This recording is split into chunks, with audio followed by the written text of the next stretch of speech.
सारपत की बेवा का बयान किताब मुकद्दस की सबसे ज्यादा दर्दनाक और दिल दहला देने वाली कहानियों में से एक है।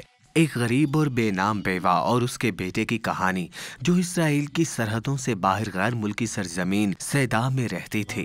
कहानी उस वक्त शुरू होती है जब बनी इसराइल के बहुत ही बड़े नबी हजरत इलियास बादशाह अखयाब के पास जाते हैं और उन्हें बताते हैं कि अगले चंद बरस तक ना तो ओस होगी ना ही बारिश होगी।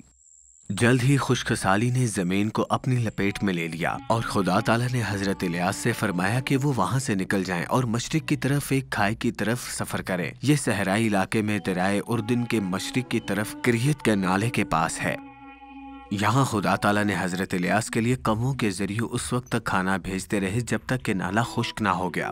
फिर हुक्म के मुताबिक हजरत इलियास सारपत के गाँव गए जहाँ उस बेवा ने उनकी खिदमत की। अब सारपत सैदा का एक साहिली कस्बा था जो फनीके में सोर और सैदा के मैदान में था। यहाँ हजरत इलियास की मुलाकात एक परेशान हाल बेवा से हुई जो आग लगाने के लिए कुछ लाठियां जमा करती है। वो तवील खुश्कसाली के दौरान जिद्दोजहद कर रही थी और उनके पास खुराक और सामान खत्म हो गया था। अब उसके पास अपने और अपने बेटे के लिए आखिरी खाने के लिए सिर्फ तेल और आटा था। हजरत इलियास ने बेवा से पूछा क्या वो उनके लिए पीने के लिए मशरूब और कुछ खाना ले आएगी।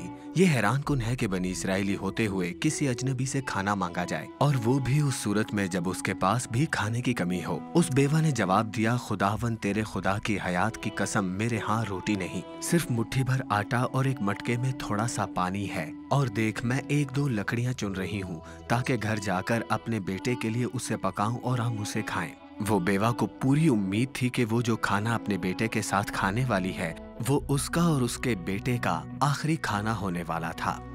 उनके पास भूख से मरने के अलावा कोई और तरीका ना था और ना कोई दूसरा रास्ता था। अब हजरत इलियास का जवाब यकीनन उनके ईमान का इम्तिहान था। उन्होंने बेवा से फरमाया कि वो उनके लिए खाना तैयार करे और उसी आटे और तेल से तैयार करे जो उस बेवा के पास अपने लिए बचा था। इसके बाद उन्होंने एक वादा किया, खुदावन ताला यही फरमाते हैं, ना तो आटे का मटका खाली हुआ और ना तेल की कुप्पी में कमी हुई। अगरचे वो अपना आखिरी खाना बांटने से हिचकिचाती थी लेकिन मेहरबान बेवा ने हजरत इलियास के वादे पर यकीन किया, कुछ खाना बनाया और उसे उनके साथ बांटा और खुदा ताला अपने वादे पर वफादार रहे और बेवा के खाने की फराहमी माफूकुल फितरत तौर पर बढ़ाई गई थी। और इस तरह काफी देर तक उस बेवा और उसके बेटे को खुदावंद की तरफ से रिज़्क़ की फराहमी की गई। किताब मुकद्दस कहती है, सो उसने जाकर एलिया के कहने के मुताबिक किया और ये वो और उसका कुनबा बहुत दिनों तक खाते रहे।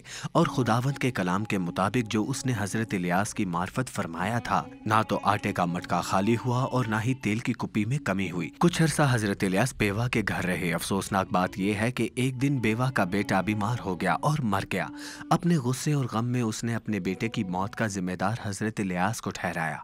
उसने सोचा कि खुदावंद ताला उसे सजा दे रहे हैं, लेकिन हजरत इलियास ने खुदा ताला को पुकारा, खुदावन मेरे खुदा, इस लड़के की जिंदगी इसको लौटा दे, और बच्चे को दोबारा जिंदा कर दिया गया। ये एक हैरत अंगेज कहानी है कि किस तरह खुदा ताला ने अपने नबी हजरत इलियास की कफालत के लिए एक लाचार और गैर मुतवक्के बेवा का इस्तेमाल किया। नतीजतन उस बेवा का बेटा दोबारा जिंदा किया गया।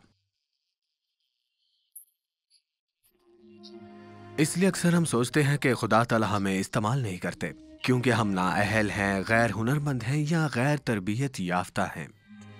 लेकिन हमेशा याद रखें, आम लोग वो वाहिद लोग हैं जिन्हें खुदा ताला ने हमेशा इस्तेमाल किया है।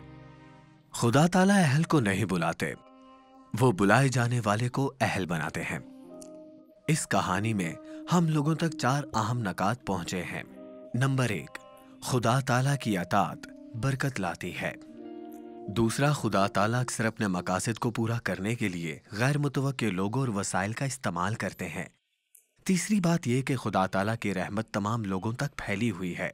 और चौथी बात यह है कि खुदा ताला हमसे सिर्फ ये चाहते हैं कि हम उन पर भरोसा करें और उन पर ईमान रखें।